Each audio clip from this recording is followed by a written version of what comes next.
L'extraterrestre creusait des pastèques dans le désert lorsque des écailles de créatures apparurent soudainement dans le sable. L'extraterrestre ouvrit grand les yeux pour observer. Soudain, le monstre bougea, attrapant le bras de l'extraterrestre d'une main et lui serrant le cou de l'autre. La soudaine tournure des événements surprit l'homme et les habitants du désert. Une troisième main surgit, tirant sur la chaîne attachée à la jambe de l'homme, puis une quatrième patte apparut devant lui. Il s'avéra que c'était un monstre à 4 pattes qui dormait dans le désert. Il rugit de colère, se plaignant que l'extraterrestre l'avait dérangé. Mécontent, il attrapa l'extraterrestre et le plaqua au sol.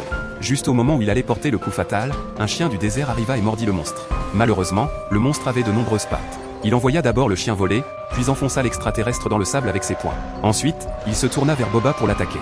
À ce moment critique, un enfant du désert perça le pied du monstre avec un bâton pointu, mais fut envoyé voler d'un coup de patte. Boba saisit l'occasion pour lancer une chaîne de fer et attacher le bras du monstre. Malheureusement, le monstre ne fut pas affecté et envoya Boba voler d'un coup de poing. Le monstre arracha la baïonnette de son pied et se dirigea en rugissant vers l'enfant du désert.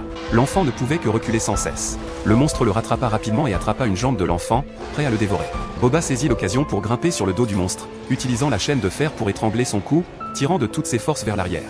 Malgré les efforts désespérés du monstre pour se gratter, il ne pouvait atteindre Boba de n'importe quelle position. Boba ne laissa aucune chance au monstre, enroulant la chaîne plusieurs fois autour de son cou, le serrant de plus en plus fort. Le monstre s'étouffa progressivement et finit par s'effondrer au sol, mort. Boba, épuisé physiquement et mentalement, se tenait sous le soleil brûlant. En tant qu'esclave, son image devint héroïque aux yeux de l'enfant du désert. L'enfant retourna au village avec la tête du monstre, partageant avec enthousiasme leur aventure avec tout le monde.